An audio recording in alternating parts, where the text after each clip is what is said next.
Okay.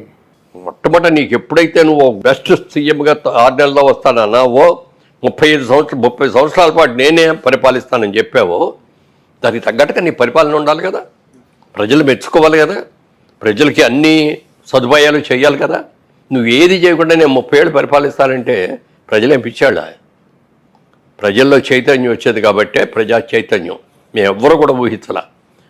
తర్వాత నేను ఒక్కనేగా జైల్లో ఉంది, చంద్రబాబు నాయుడు కూడా జైల్లో ఉన్నాడని అనిపించుకోవటం కోసం ఆయన అర్ధరాత్రి ఎక్కడో దీంట్లో ఉంటే అక్కడికి వెళ్ళి లేపి కారులో తీసుకొచ్చి ఎక్కడ తీసుకెళ్లాలో కూడా తెలియకుండా 24 గంటల కారులో తిప్పి చివరికి పోలీస్ స్టేషన్లో అప్పచెప్పారు. సార్ ఇక్కడ జైల్లోకి వెళ్ళిన తర్వాత ఏ విధమైన ఫెసిలిటీ, ఒక మాజీ ముఖ్యమంత్రి 14 సంవత్సరాలు ముఖ్యమంత్రిగా చేసిన ఒక వ్యక్తిని జైల్లో పెడితే దానికి కొన్ని ఫెసిలిటీస్ ఉంటాయి వాళ్ళకి, అవి ఏమీ లేవు.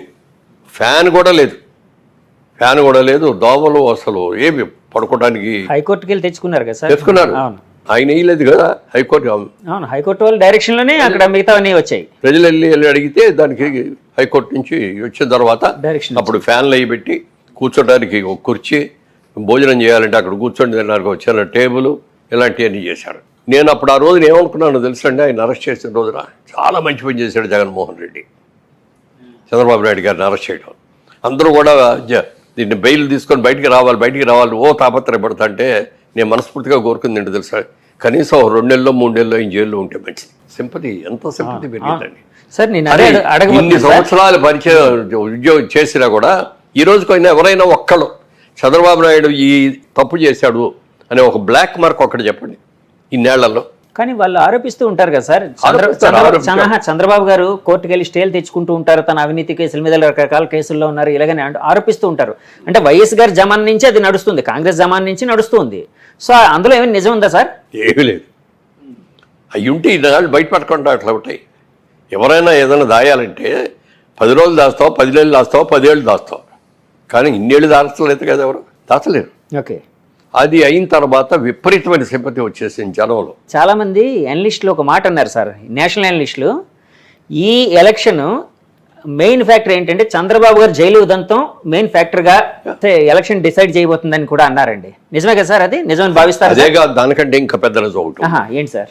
కొంతమంది ఎమ్మెల్యేలు, పేర్లు చెప్పను, కొంతమంది ఎమ్మెల్యేలు చంద్రబాబు నాయుడు గారి గురించి, చంద్రబాబు నాయుడు గారి కుటుంబం గురించి, చంద్రబాబు నాయుడు గారి పిల్లల గురించి ఎంత చండాలమైన మాటలు మాట్లాడారో చెప్పడానికి లేదు.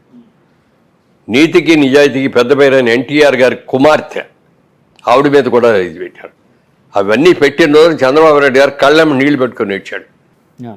రాజకీయ నాయకుడిగా నన్ను విమర్శించాలని నేను లెక్క చేయను, నా కుటుంబాన్ని, నా భార్యని, నా పిల్లల్ని కూడా అవమానించారని చెప్పి కళ్ళెమ్మ నీళ్లు పెట్టుకొని మళ్ళీ నేను ముఖ్యమంత్రిగా వచ్చాను ఇక్కడ అడుగు పెడతాను లేకపోతే పెట్టని చెప్పి వెళ్ళాడు. సార్ బాబు గారితో ఇంత క్లోజ్గా మీరు చాలా ఒక 40 ఏళ్ళు అనుబంధం కదండి, ఎప్పుడైనా ఆయన ఇలాగ కన్నీళ్లు పెట్టుకున్న సంఘటన కానీ ఇంటర్నల్ గా బాధపడిన సంఘటన కానీ ఎప్పుడు చూడలేదండి. ఎప్పుడు ఆయన కన్నీళ్ళు అంటే చాలా గుమ్మనంగా ఉండేవాడు. మనసులో ఏదైనా బాధ కలిగినా కూడా ఆయన లోపల పెట్టుకునేవాడు, మన దగ్గర నవ్వుతూనే మాట్లాడేవాడు తప్ప ఏ రోజున నాకు ఇది పరిస్థితి వచ్చింది ఏంటని కానీ ఇంకోటి కానీ ఓకే, ప్రజా నిర్ణయాన్ని మనం గౌరవించాలి, ప్రజలు ఓటేశారు, గౌరవిద్దాం, అలాగే బెస్ట్ ఆఫ్ లక్ చెప్పేవాడు. కానీ మొన్న జగన్మోహన్ రెడ్డి గారు చేసింది ఏంటంటే ఓడిపోయిందని తెలిసిన తర్వాత మీ ఓటు ప్రెస్ వాళ్ళందరూ వెళ్ళి అడిగితే నేను ఇన్ని పనులు చేశాను, అన్ని పనులు చేశాను, నేను ఇంతమందికి డబ్బులు ఇచ్చాను, వాళ్ళందరూ ఏమైపోయారు, వాళ్ళ ఓట్లన్నీ ఏమైపోయినాయి. ఎప్పుడు కూడా ఒక నాయకుడు ఎవరన్నా ఓడిపోయినప్పుడు ఒకళ్ళిద్దరు అన్నారు అనుకో, అందులో కూడా కొంతమంది అన్నారు, కానీ ఈయన మాత్రం నేను ఇన్ని రకాలుగా డెవలప్ చేశాను, నేనేం చేసిన తప్పు, నన్ను ఎందుకు ఓడించారు అన్నాడే. కానీ ఎప్పుడు కూడా ఎందుకంటే బెస్ట్ ఆఫ్ లక్ అండి, ప్రజా నిర్ణయాన్ని మేము శిరసావహిస్తున్నాం అని కొత్త గవర్నమెంట్కి బెస్ట్ ఆఫ్ లక్ చెప్తున్నాం. ప్రజల్ని జాగ్రత్తగా చూసుకుంటూ మీరు ఏమైతే ప్రమాణాలు చేశారో, మీరు ఏమైతే ఇస్తామని చెప్పారో అవన్నీ కూడా ఖచ్చితంగా చెయ్యండి, గుడ్ లక్ అని చెప్పేసి ఊరుకోవాలి. అంతేగాని నేను అది చేశాను ఇది చేశాను అని కళ్ళేమో నీళ్ళు పెట్టేసి ఇప్పుడు ఏమన్నా మళ్ళీ వెనక్కి వస్తుంది, ఎలక్షన్ రాదు కదా. తర్వాత ప్రపంచంలో ఎక్కడ జరిగింది ఇంకోటి జరిగింది. జగన్మోహన్ రెడ్డి గారు ఆయన 14 నెలలు జైల్లో ఉండి తిరిగి వచ్చాడు, బెయిల్ వచ్చింది. జనరల్గా ఎవరైనా ఒక్క కేసు ఉన్నాడు, ఆయన ఇన్ని కేసులు కదా, ఒక్క కేసు ఉంటే బెయిల్ ఇస్తే 1 నెల ఇస్తారు, 2 నెలలు ఇస్తారు, 3 నెలలు ఇస్తారు, 6 నెలలు ఇస్తారు, సంవత్సరం ఇస్తారు, అంతకంటే ఎవడు ఇవ్వడు కదా. ఈయన 18 కేసులు ఉన్నాయి ఈయన మీద. 18 కేసుల్లో నెంబర్ 1 ముద్దా ఎవరంటే ఈయనే. అలాంటి ఆయనకి ఎన్నేళ్ళు అయిందండి ఆయన బెయిల్ బయటకు వచ్చి?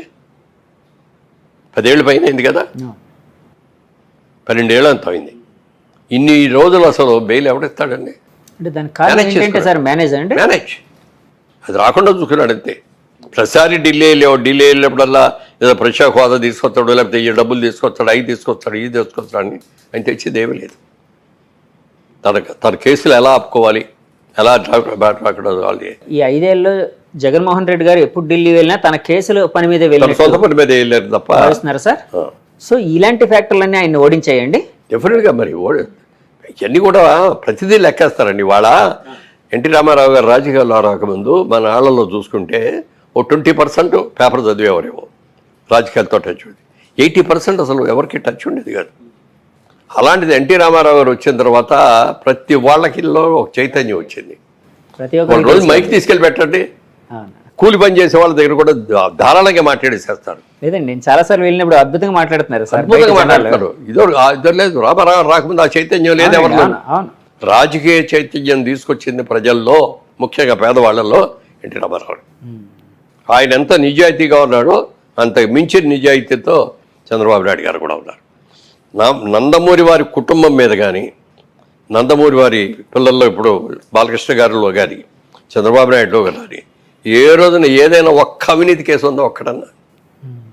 గాలికి వెళ్ళే వాళ్ళు కేసులు పెట్టవచ్చు, నా మీద కూడా పెట్టవచ్చు. నాకు ఇంతవరకు నా మీద ఎప్పుడు ఏ విధమైన కేసులు లేవు. నీతిగా ఉన్నాం కాబట్టి, ఇన్నేళ్ళు బట్టి ఉన్నాం. రియల్ ఎస్టేట్లో ఉండి ఏమీ లేదు. ఇన్కమ్ ట్యాక్స్ డిపార్ట్మెంట్లో ఏ రోజున మాకు ఇది రాదు. అన్నీ కూడా పర్ఫెక్ట్గా కట్టేస్తాం మేము.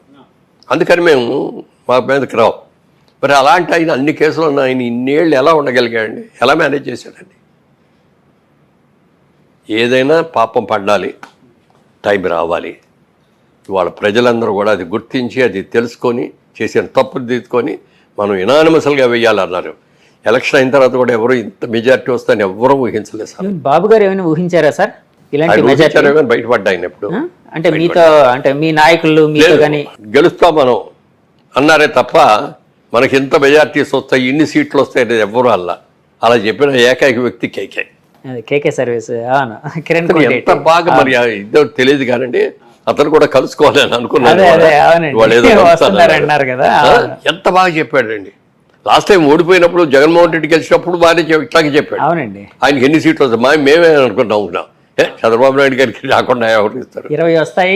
అన్నారే మీరు బోల్డెన్ చేసామని చెప్పి ఈయన చంద్రబాబు నాయుడు గారు కూడా ఆ రోజులు అన్నారు, మనం పసుపు కుంకుమ ఇచ్చాం బోల్డ్ మందికి, ఎలక్షన్ ముందు 10,000 చెప్పి ఇచ్చాము, మహిళా ఓట్లన్నీ మనకు వచ్చేస్తాయి అన్నాడు. కానీ ప్రజలు ఏమన్నారు తెలుసండి? ఆయన 10,000 ఇస్తే ఆయన సొంత డబ్బులు ఇచ్చాడా? గవర్నమెంట్ డబ్బులే కదా మాకు ఇచ్చింది. ఆయన ఏదైనా సొంత డబ్బులు ఇస్తే అప్పుడు ఆలోచిస్తాం దాని గురించి. ఎవరు సొంత డబ్బులు ఇస్తే వాళ్ళకి ఓటేస్తాం అన్నారు. ఇవాళ జగన్మోహన్ రెడ్డి గారు ఇచ్చింది ఆయన సొంత డబ్బులు ఇచ్చాడా? ఊరికే మీటర్ ఒక్కడమే కదా ఆయన చేసింది. మీటర్ ఒక్కట రోజు దారింటి వెళ్ళి రిక్షా వాడినో లేకపోతే కూలి పని చేసుకునే వాడిని పిలిచేవారు, ఏ బాబు ఇదిగో ఇక్కడ నొక్కు అంటే నొక్కుతాడు. కానీ నొక్కటానికి డబ్బు ఎలా సంపాదించాలి, ఇన్కమ్ ఎలా తీసుకురావాలి, ట్యాక్స్లు ఎలా పెరగాలి, మన వాళ్ళకి కావాల్సిన అవసరాలన్నీ ఎలా తీరాలి, ఇవన్నీ తెలుసుకొని చేసేవాడే నిజమైన ముఖ్యమంత్రి తప్ప ముఖ్యమంత్రి అంటే ఏంటి? ఇన్ని లక్షల మంది, మనకి కోట్ల మంది, ఇవాళ ఇన్ని కోట్ల మంది యొక్క సమస్యల్ని, కష్టాలని, సుఖాలని, పిల్లల భవిష్యత్తుని తీర్చిదిద్దవలసిన ఒక పవిత్రమైన బాధ్యత ఉన్న వ్యక్తి ముఖ్యమంత్రిగా ఉండాలి. అలా ఉన్నవాళ్ళే ఉంటారు లాంగ్ మీటింగ్. సార్ మొన్న మధ్య ఒక మాట అయితే వినిపించిందండి, చంద్రబాబు గారు ఇప్పుడు సూపర్ 6 అని పెట్టి, అంటే జగన్మోహన్ రెడ్డి గారు ఇచ్చే పథకాల కంటే ఇంకా అద్భుతమైన పథకాలు ఎక్కువ డబ్బు ఇస్తామని చెప్పి జనాలకి, అంటే మేము ఫలానా పథకాలు అందించబోతున్నాం. ఇప్పుడు పెన్షన్ అనుకోండి 4,000, ఇప్పుడు 3,000 ఎంత వస్తుంది వృద్ధులకి పెన్షన్, 4,000 ఇస్తామన్నారు బాబు గారు. ఏప్రిల్ మే నెల నుంచి ఇచ్చేస్తామన్నారు.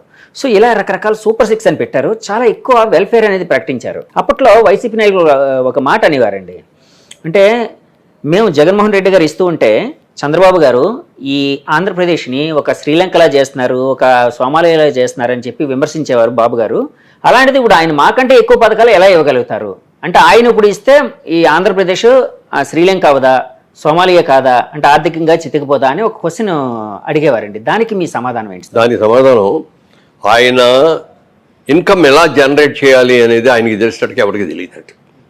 మీరు చూస్తూ ఉండండి, 1 ఇయర్ తిరిగేటప్పుడు ఎన్ని కొత్త ఇన్స్టిట్యూషన్స్ వస్తాయి, కొత్త ఇండస్ట్రీస్ వస్తాయి.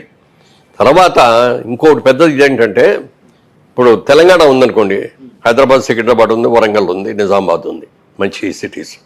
ఏమంటే అదేవిధంగా చూసుకుంటే తమిళనాడులో చూసుకుంటే మెడ్రాస్ ఉంది, కోయంబత్తూరు ఉంది, సేలం ఉంది.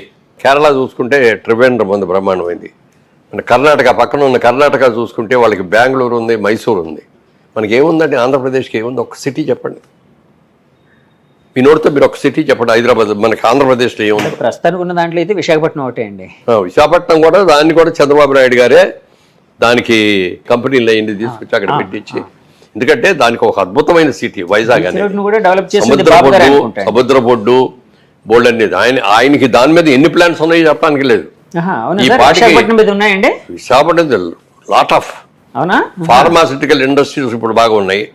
అలాగే అక్కడ హార్బర్ మూలంగా హార్బర్ బాగా డెవలప్ చేసి ఇది చేస్తే ఇంకా అద్భుతమైన ఇతర దేశాలన్నింటికి కూడా ఇక్కడికి వచ్చి ఇక్కడ అన్లోడు లోడు చేసుకొని మళ్ళీ ఎవరు ఎక్కడికి వెళ్ళాలనేది ఇవన్నీ కూడా చేసే హబ్ లాగా, ఒక సెంట్రల్ హబ్ లాగా వైజాగం చేయడానికి కూడా అవకాశం ఉంది. ఎంతమంది లేబర్కి ఉద్యోగాలు వస్తాయో చెప్పడానికి లేదు. అవన్నీ చాలా ఉన్నాయి. వైజాగ్ని చేస్తాం. వైజాగ్ ఓకే ఒకటి. విజయవాడ సిటీయా బిజినెస్ సిటీ అంతే, ఏమి కాదు. గుంటూరు పంటలు, మిర్చిన్ను పొగాకు ఆడితే అది. తెనాలి ఇంకా తక్కువ. మంగళగిరిలో ఏమీ లేవు. వీటన్నిటి కలిపి అమరావతిని క్యాపిటల్ చేసుకొని ఇదంతా కలిపి ఒక సిటీ చేయాలి. ఇది ఒక అద్భుతమైన సిటీ చేసి దీనికి కావాల్సిన వనరులన్నీ చేయాలి. బయట వాళ్ళ నుంచి, బయట దేశాల నుంచి, అతర రాష్ట్రాల నుంచి, మనకి తమిళనాడు నుంచి వస్తాయి లారీలు, బోల్డ్ వస్తాయి. ఈ లారీలన్నీ కూడా విజయవాడ నుంచి వెళ్ళాలి. అలా కాకుండా మంగళగిరి దగ్గర నుంచి అవుటర్ రింగ్ రోడ్ ప్లాన్ చేశాడు. గన్నవరం ఎయిర్పోర్ట్ దగ్గరికి వెళ్ళి కలుస్తాయి. అసలు విజయవాడ